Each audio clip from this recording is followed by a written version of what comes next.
Christmas Carol by Charles Dickens. Stave 1. Marley's Ghost.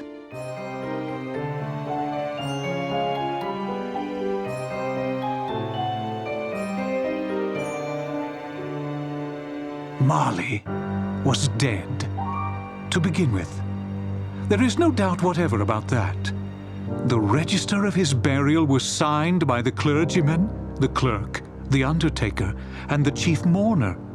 Scrooge signed it, and Scrooge's name was good upon change for anything he chose to put his hand to.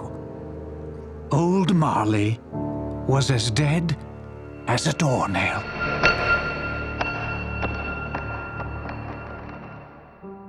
Mind, I don't mean to say that I know of my own knowledge what there is particularly dead about a doornail.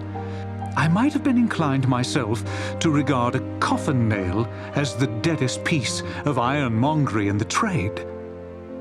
But the wisdom of our ancestors is in the simile, and my unhallowed hands shall not disturb it, or the country's done for. You will therefore permit me to repeat emphatically that Marley was as dead as a doornail. Scrooge knew he was dead? Of course he did. How could it be otherwise? Scrooge and he were partners for I don't know how many years. Scrooge was his sole executor, his sole administrator, his sole assign, his sole residuary legatee, his sole friend, and sole mourner. And even Scrooge was not so dreadfully cut up by the sad event, but that he was an excellent man of business on the very day of the funeral, and solemnized it with an undoubted bargain. The mention of Marley's funeral brings me back to the point I started from. There is no doubt that Marley was dead. This must be distinctly understood, or nothing wonderful can come of the story I am going to relate.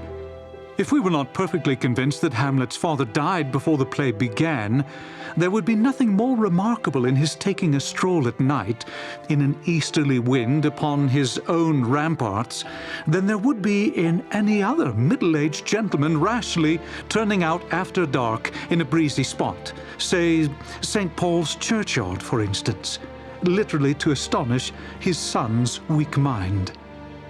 Scrooge never painted out old Marley's name. There it stood years afterwards above the warehouse door. Scrooge and Marley. The firm was known as Scrooge and Marley.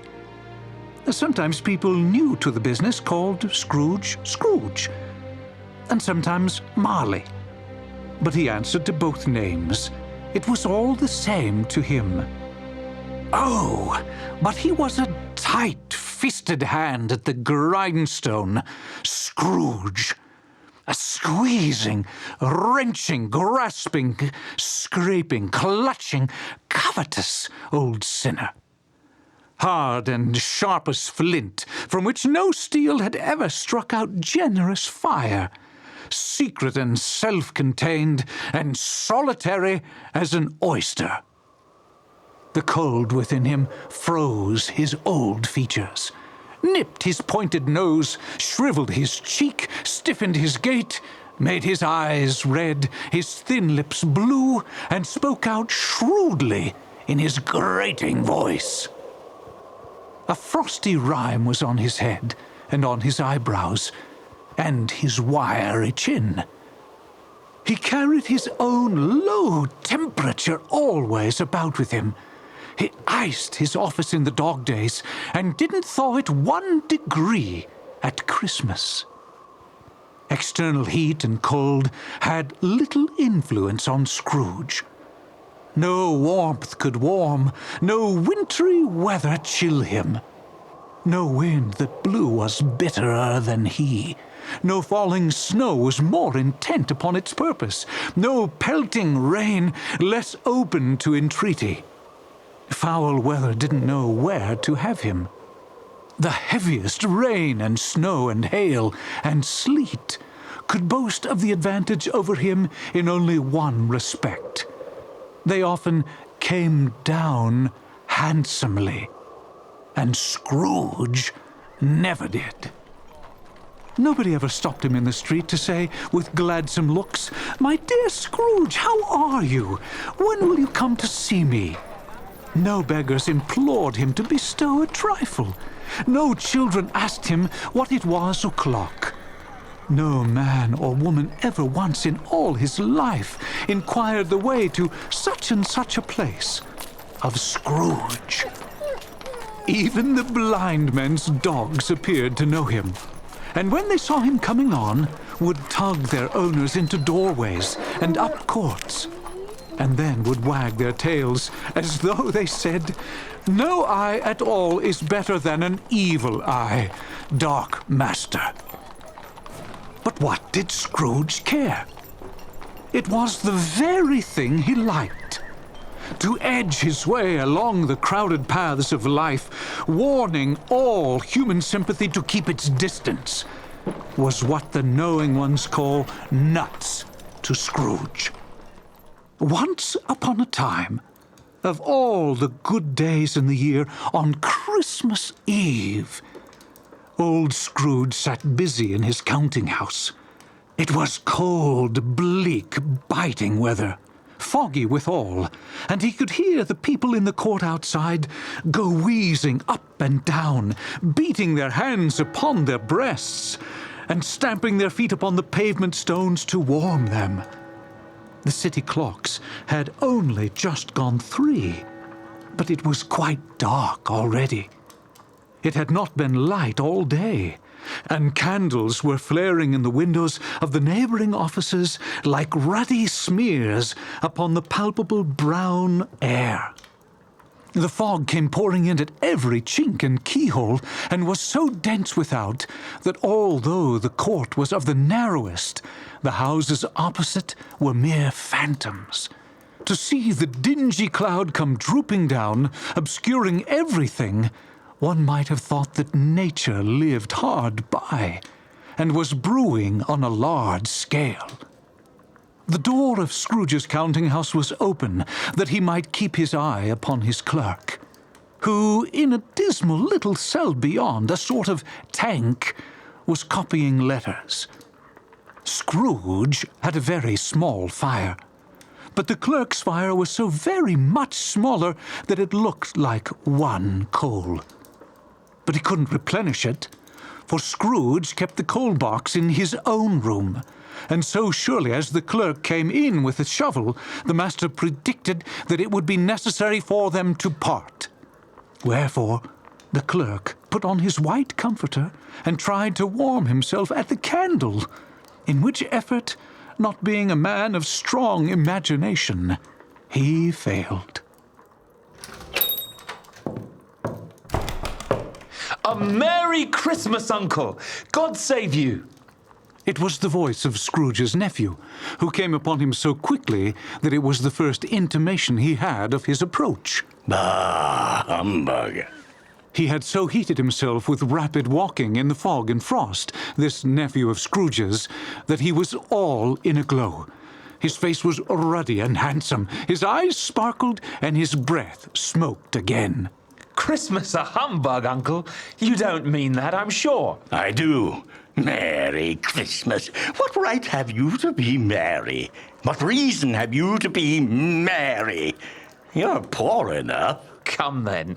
What right have you to be dismal? What reason have you to be morose? You're rich enough. Scrooge, having no better answer ready on the spur of the moment. Bah, humbug. Oh, don't be cross, Uncle. What else can I be when I live in such a world of fools as this? Merry Christmas. Out upon Merry Christmas. What's Christmas time to you but a time for paying bills without money? A time for finding yourself a year older, but not an hour richer.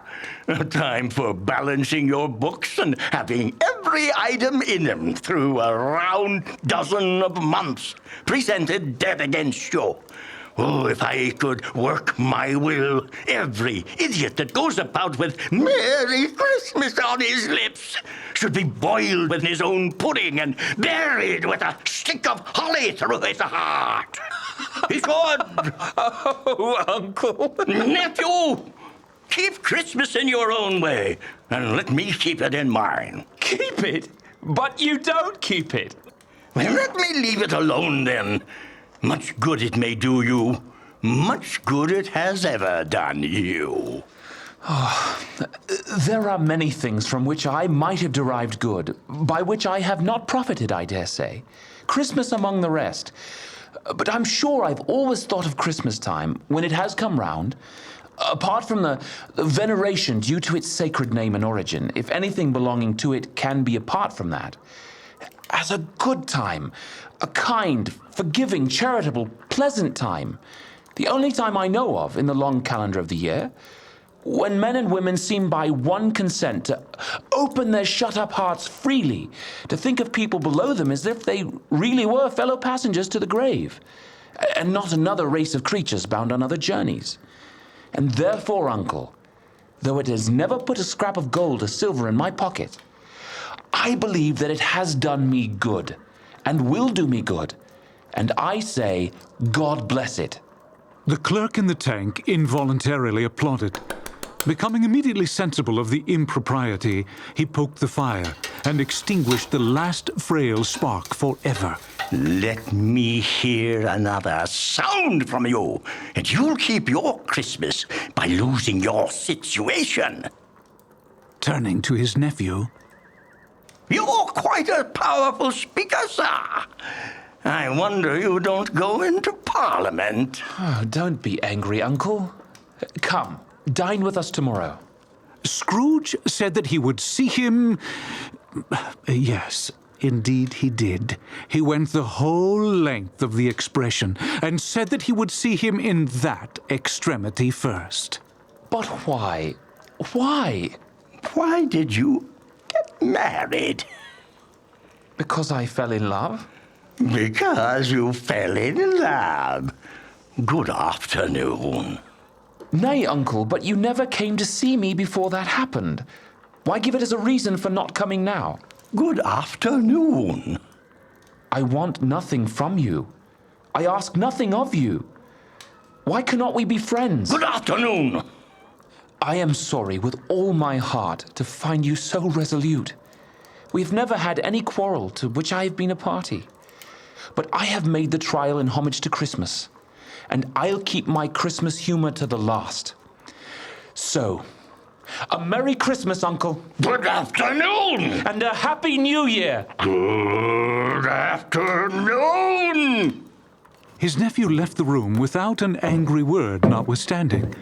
He stopped at the outer door to bestow the greeting of the season on the clerk, who, cold as he was warmer than Scrooge, for he returned them cordially.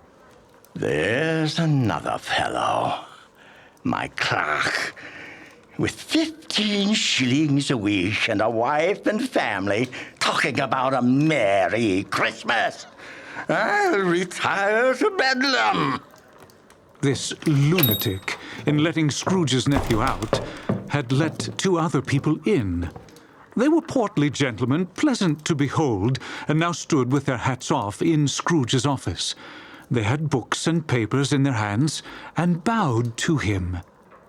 Scrooge and Marley's, I believe.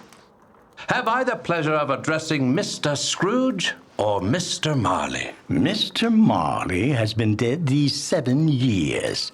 He died 7 years ago this very night. The gentleman presented his credentials. We have no doubt his liberality is well represented by his surviving partner. It certainly was, for they had been 2 kindred spirits. At the ominous word liberality, Scrooge frowned and shook his head and handed the credentials back. At this festive season of the year, Mr. Scrooge, it is more than usually desirable that we should make some slight provision for the poor and destitute, who suffer greatly at the present time. Many thousands are in want of common necessaries.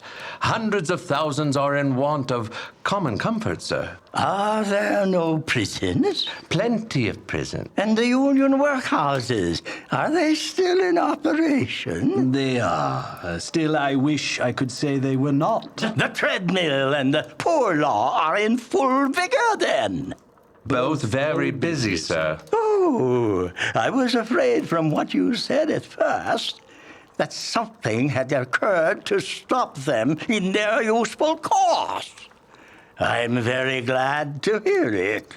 Under the impression that they scarcely furnish Christian cheer of mind or body to the multitude, a few of us are endeavoring to raise a fund to buy the poor some meat and drink and means of warmth. We choose this time because it is a time of all others, when want is keenly felt and abundance rejoices. What shall I put you down for? Nothing. You wish to be anonymous? I wish to be left alone. Since you ask me what I wish, gentlemen, that is my answer. I don't make merry myself at Christmas, and I can't afford to make idle people merry. I help to support the establishments I have mentioned. They cost enough, and those who are badly off must go there. Many can't go there, and many would rather die. If they would rather die, they had better do it and decrease the surplus population. Besides, excuse me, I don't know that. But you might know it. It's not my business. It's enough for a man to understand his own business and not to interfere with other people's. Mine occupies me constantly. Good afternoon, gentlemen. Seeing clearly that it would be useless to pursue their point, the gentleman withdrew. Scrooge returned to his labors with an improved opinion of himself, and in a more facetious temper than was usual with him. Meanwhile, the fog and darkness thickened so that people ran about with flaring links, proffering their services to go before horses in carriages and conduct them on their way. The ancient tower of a church, whose gruff old bell was always peeping slyly down at Scrooge out of a Gothic window in the wall, became invisible, and struck the hours and quarters in the clouds with tremulous vibrations afterwards, as if its teeth were chattering in its frozen head up there. The cold became intense. In the main street, at the corner of the court, some laborers were repairing the gas pipes, and had lighted a great fire in the brazier, round which a party of ragged men and boys were gathered, warming their hands and winking their eyes before the blaze in rapture. The water plug being left in solitude, its overflowing sullenly congealed and turned to misanthropic ice. The brightness of the shops, where holly sprigs and berries crackled in the lamp heat of the windows, made pale faces ruddy as they passed. Poulterers' and grocers' trades became a splendid joke, a glorious pageant, with which it was next to impossible to believe that such dull principles as bargain and sale had anything to do. The Lord Mayor, in the stronghold of the mighty mansion house, gave orders to his 50 cooks and butlers to keep Christmas as a Lord Mayor's household should, and even the little tailor, whom he had fined 5 shillings on the previous Monday for being drunk and bloodthirsty in the streets, stirred up tomorrow's pudding in his garret, while his lean wife and the baby sallied out to buy the beef. Foggier yet, and colder, piercing, a searching, biting cold. If the good St. Dunstan had but nipped the evil spirit's nose with a touch of such weather as that, instead of using his familiar weapons, then indeed he would have roared to lusty purpose. The owner of one scant young nose, gnawed and mumbled by the hungry cold as bones are gnawed by dogs, stooped down at Scrooge's keyhole to regale him with a Christmas carol. But at the first sound of God bless you, merry gentlemen, may nothing ye dismay. Remember Christ our Saviour was born on Christmas Day. Scrooge seized the ruler with such energy of action that the singer fled in terror, leaving the keyhole to the fog and even more congenial frost. At length, the hour of shutting up the counting-house arrived. With an ill will, Scrooge dismounted from his stool and tacitly admitted the fact to the expectant clerk in the tank, who instantly snuffed his candle out and put on his hat. You'll want all day tomorrow, I suppose. If quite convenient, sir. It's not convenient, and it's not fair. If I was to stop half a crown for it, you'd think yourself ill-used, I'll be bound. Bob then smiled faintly at what Scrooge said. And yet you don't think me ill-used when I pay a day's wages for no work. It's only once a year, A sir. poor excuse for picking a man's pocket every 25th of December. But I suppose you must have the whole day. Be here all the earlier next morning. The clerk promised that he would, and Scrooge walked out with a growl. The office was closed in a twinkling, and the clerk, with the long ends of his white comforter dangling below his waist, for he boasted no greatcoat, went down a slide on Cornhill at the end of a lane of boys 20 times in honor of its being Christmas Eve, and then ran home to Camden Town as hard as he could pelt to play at Blindman's Bluff. Scrooge took his melancholy dinner in his usual melancholy tavern, and having read all the newspapers and beguiled the rest of the evening with his banker's book, went home to bed. He lived in chambers which had once belonged to his deceased partner. They were a gloomy suite of rooms, in a lowering pile of building up a yard, where it had so little business to be that one could scarcely help fancying it must have run there when it was a young house, playing at hide-and-seek with other houses, and forgotten the way out again. It was old enough now, and dreary enough, for nobody lived in it but Scrooge, the other rooms being all let out as offices. The yard was so dark that even Scrooge, who knew its every stone, was fain to grope with his hands. The fog and frost so hung about the black old gateway of the house that it seemed as if the genius of the weather sat in mournful meditation on the threshold. Now, it is a fact that there was nothing at all particular about the knocker on the door, except that it was very large. It is also a fact that Scrooge had seen it night and morning during his whole residence in that place. Also that Scrooge had as little of what is called fancy about him as any man in the city of London, even including, which is a bold word, the corporation, aldermen, and livery. Let it also be borne in mind that Scrooge had not bestowed one thought on Marley since his last mention of his 7 years dead partner that afternoon. And then let any man explain to me, if he can, how it happened that Scrooge, having his key in the lock of the door, saw in the knocker, without its undergoing any immediate process of change, not a knocker, but Marley's face. Marley's face! It was not in impenetrable shadow as the other objects in the yard were, but had a dismal light about it, like a bad lobster in a dark cellar. It was not angry or ferocious, but looked at Scrooge as Marley used to look, with ghostly spectacles turned up on its ghostly forehead. The hair was curiously stirred, as if by breath or hot air.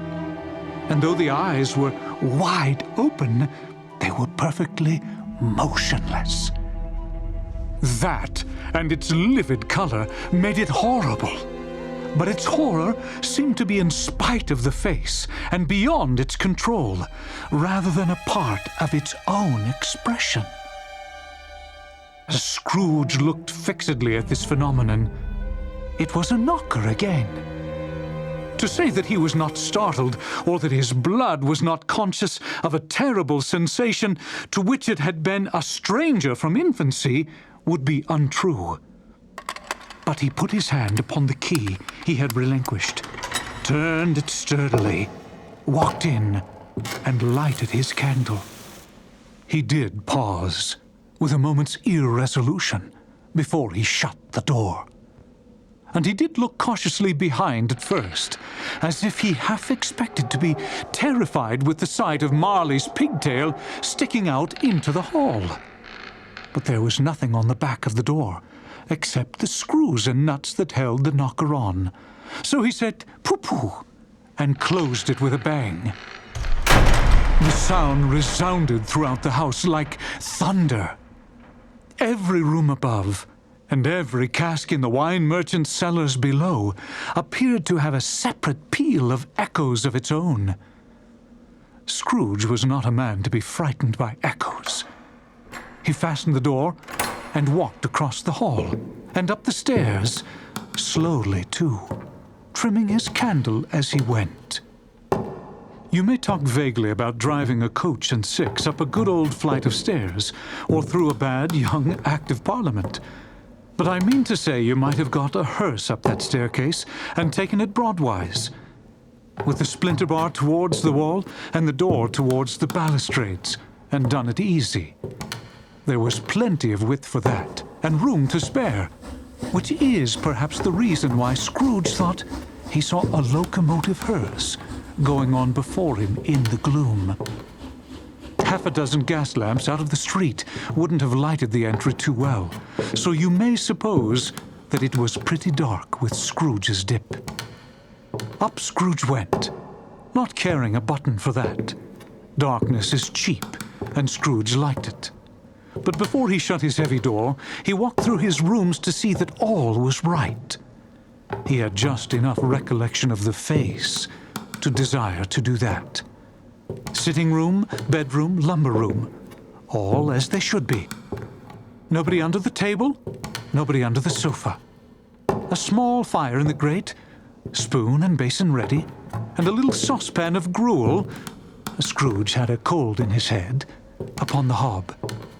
Nobody under the bed. Nobody in the closet. Nobody in his dressing gown, which was hanging up in a suspicious attitude against the wall. Lumber room as usual. Old fire guards, old shoes, 2 fish baskets, washing stand on 3 legs, and a poker. Quite satisfied, he closed his door and locked himself in. Double locked himself in, which was not his custom. Thus secured against surprise, he took off his cravat, put on his dressing gown and slippers and his nightcap, and sat down before the fire to take his gruel. It was a very low fire indeed, nothing on such a bitter night. He was obliged to sit close to it and brood over it before he could extract the least sensation of warmth from such a handful of fuel. The fireplace was an old one, built by some Dutch merchant long ago, and paved all around with quaint Dutch tiles, designed to illustrate the scriptures. There were Cains and Abels, Pharaoh's daughters, queens of Sheba, angelic messengers descending through the air on clouds like feather beds. Abrahams, Belshazzars, apostles putting off to sea in butterboats, hundreds of figures to attract his thoughts. And yet that face of Marley, 7 years dead, came like the ancient prophet's rod and swallowed up the whole. If each smooth tile had been a blank at first, with power to shape some picture on its surface from the disjointed fragments of his thoughts, there would have been a copy of old Marley's head on every one. Bah, humbug. After several turns, he sat down again. As he threw his head back in the chair, his glance happened to rest upon a bell, a disused bell that hung in the room and communicated for some purpose now forgotten with a chamber in the highest story of the building. It was with great astonishment and with a strange, inexplicable dread that as he looked, he saw this bell begin to swing. It swung so softly in the outset that it scarcely made a sound. But soon it rang out loudly, and so did every bell in the house. This might have lasted half a minute, or a minute, but it seemed an hour. The bells ceased as they had begun, together. They were succeeded by a clanking noise, deep down below, as if some person were dragging a heavy chain over the casks in the wine merchant's cellar. Scrooge then remembered to have heard that ghosts in haunted houses were described as dragging chains. The cellar door flew open with a booming sound, and then he heard the noise much louder on the floors below. Then coming up the stairs, then coming straight towards his door. Bah, humbug! His color changed, though, when, without a pause, it came on through the heavy door and passed into the room before his eyes. Upon its coming in, the dying flame leaped up as though it cried, "I know him, Marley's ghost!" and fell again. The same face, the very same. Marley in his pigtail, usual waistcoat, tights, and boots. The tassels on the latter bristling like his pigtail, and his coat skirts and the hair upon his head. The chain he drew was clasped about his middle. It was long and wound about him like a tail. And it was made, for Scrooge observed it closely, of cash boxes, keys, padlocks, ledgers, deeds, and heavy purses wrought in steel. His body was transparent, so that Scrooge, observing him and looking through his waistcoat, could see the 2 buttons on his coat behind. Scrooge had often heard it said that Marley had no bowels, but he had never believed it. Until now. No, nor did he believe it even now. Though he looked the phantom through and through, and saw it standing before him, though he felt the chilling influence of its death-cold eyes, and marked the very texture of the folded kerchief bound about its head and chin, which wrapper he had not observed before, he was still incredulous, and fought against his senses. How now? What do you want with me? Much. Who are you? Ask me who I was. Well, who were you then? You're particular for a shade. He was going to say to a shade, but substituted this as more appropriate. In life, I was your partner, Jacob Marley.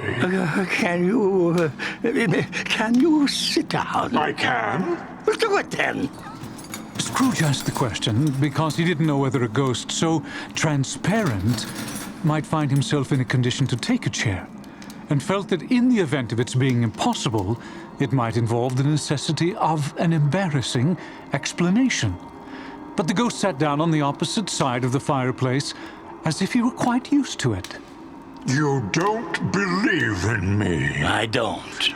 What evidence would you have of my reality beyond that of your senses? Well, I don't know. Why do you doubt your senses? Because a little thing affects them. A slight disorder of the stomach makes them cheat. You may be an undigested bit of beef, a blot of mustard, a crumb of cheese, a fragment of an underdone potato. There's more of gravy than of grave about you, whatever you are. Scrooge was not much in the habit of cracking jokes, nor did he feel in his heart by any means waggish then.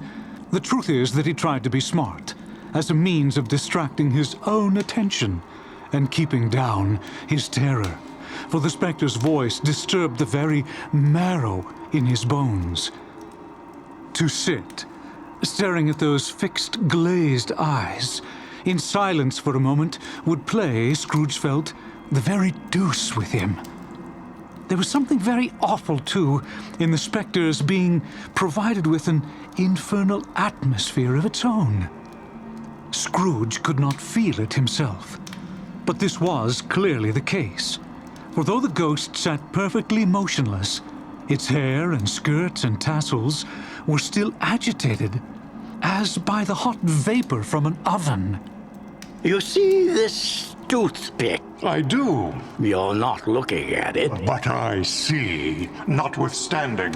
Well, I have but to swallow this and be for the rest of my days persecuted by a legion of goblins, all of my own creation. Humbug, I tell you. I tell you, humbug.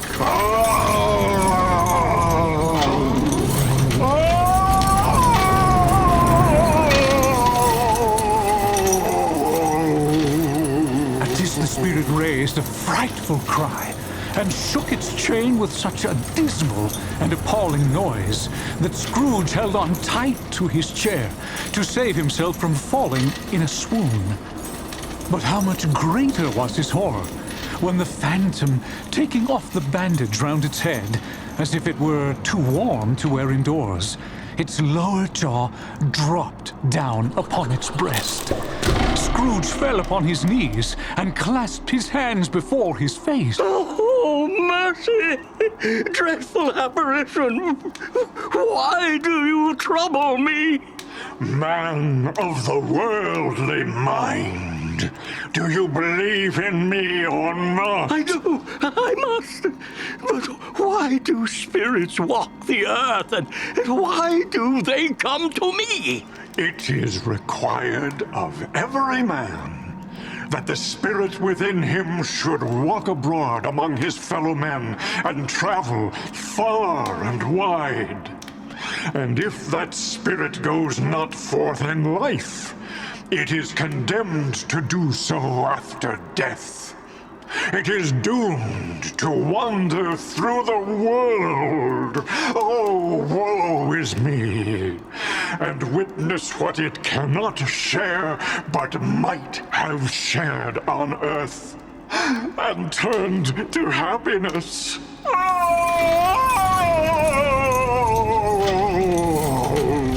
Again the spectre raised a cry, and shook its chain and wrung its shadowy hands. You are fettered.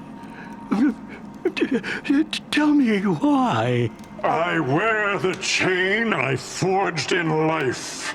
I made it link by link and yard by yard. I girded it on of my own free will, and of my own free will I wore it. Is its pattern strange to you? Scrooge trembled more and more. Or would you know the weight and length of the strong coil you bear yourself? It was full as heavy and as long as this 7 Christmas Eves ago. You have labored on it since. It is a ponderous chain. Scrooge glanced about him on the floor, in the expectation of finding himself surrounded by some 50 or 60 fathoms of iron cable. But he could see nothing. Oh, Jacob. Oh, Jacob Marley. Tell me more. Speak comfort to me, Jacob. I have none to give. It comes from other regions, Ebenezer Scrooge, and is conveyed by other ministers to other kinds of men. Nor can I tell you what I would. A very little more is all permitted to me. I cannot rest. I cannot stay. I cannot linger anywhere. My spirit never walked beyond our counting house. Mark me. In life, my spirit never roved beyond the narrow limits of our money-changing hole. And weary journeys lie before me. It was a habit with Scrooge, whenever he became thoughtful, to put his hands in his breeches pockets.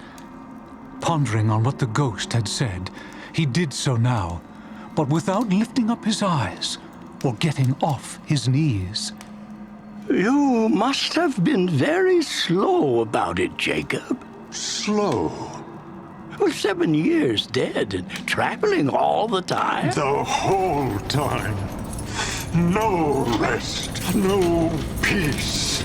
Incessant torture of remorse. You travel fast? On the wings of the wind. You might have got over a great quantity of ground in 7 years. The ghost, on hearing this, set up another cry and clanked its chain so hideously in the dead silence of the night that the ward would have been justified in indicting it for a nuisance. Oh, captive, bound, and double-ironed. Not to know that ages of incessant labor by immortal creatures for this earth must pass into eternity before the good of which it is susceptible is all developed. Not to know that any Christian spirit working kindly in its little sphere, whatever it may be, will find its mortal life too short for its vast means of usefulness. Not to know that no space of regret can make amends for one life's opportunity misused. Yet such was I. Oh, such was I. But you were always a good man of business, Jacob. Business. Mankind was my business. The common welfare was my business. Charity, mercy, forbearance, and benevolence were all my business. The dealings of my trade were but a drop of water in the comprehensive ocean of my business. It held up its chain at arm's length, as if that were the cause of all its unavailing grief, and flung it heavily upon the ground again. At this time of the rolling year, I suffer most. Why did I walk through crowds of fellow beings with my eyes turned down, and never raise them to that blessed star which led the wise men to a poor abode? Were there no poor homes to which its light would have conducted me? Scrooge was very much dismayed to hear the spectre going on at this rate, and began to quake exceedingly. Hear me. My time is nearly gone. I will, but don't be hard upon me. Don't be flowery, Jacob. Pray, how it is that I appear before you in a shape that you can see? I may not tell. I have sat invisible beside you many and many a day. That is no light part of my penance. I am here tonight to warn you that you have yet a chance and hope of escaping my fate. A chance and hope of my procuring, Ebenezer. Oh, you were always a good friend to me. Thank you. You will be haunted by 3 spirits. Is that the chance and hope you mentioned, Jacob? It is. I think I'd rather not. Without their visits, you cannot hope to shun the path I tread. Expect the first tomorrow, when the bell tolls 1. Couldn't I take them all at once and have it over, Jacob? Expect the second on the next night at the same hour. The third upon the next night, when the last stroke of 12 has ceased to vibrate. Look to see me no more, and look that, for your own sake, you remember what has passed between us. When it had said these words, the spectre took its wrapper from the table and bound it round its head as before. Scrooge knew this by the smart sound its teeth made when the jaws were brought together by the bandage. He ventured to raise his eyes again and found his supernatural visitor confronting him in an erect attitude, with its chain wound over and about its arm. The apparition walked backward from him, and at every step it took, the window raised itself a little, so that when the spectre reached it, it was wide open. It beckoned Scrooge to approach, which he did. When they were within 2 paces of each other, Marley's ghost held up its hand, warning him to come no nearer. Scrooge stopped. Not so much in obedience as in surprise and fear. For on the raising of the hand, he became sensible of confused noises in the air, incoherent sounds of lamentation and regret, wailings inexpressibly sorrowful and self-accusatory. The spectre, after listening for a moment, joined in the mournful dirge and floated out upon the bleak, dark night. Scrooge followed to the window, desperate in his curiosity. He looked out. The air was filled with phantoms, wandering hither and thither in restless haste, and moaning as they went. Every one of them wore chains like Marley's ghost. Some few, they might be guilty governments, were linked together. None were free. Many had been personally known to Scrooge in their lives. He had been quite familiar with one old ghost in a white waistcoat, with a monstrous iron safe attached to its ankle, who cried piteously at being unable to assist a wretched woman with an infant, whom it saw below upon a doorstep. The misery with them all was, clearly, that they sought to interfere for good in human matters, and had lost the power forever. Whether these creatures faded into mist, or mist enshrouded them, he could not tell. But they and their spirit voices faded together, and the night became as it had been when he walked home. Scrooge closed the window and examined the door by which the ghost had entered. It was double-locked, as he had locked it with his own hands, and the bolts were undisturbed. He tried to say humbug, but stopped at the first syllable. And being, from the emotion he had undergone, or the fatigues of the day, or his glimpse of the invisible world, or the dull conversation of the ghost, or the lateness of the hour, much in need of repose, went straight to bed, without undressing, and fell asleep upon the instant.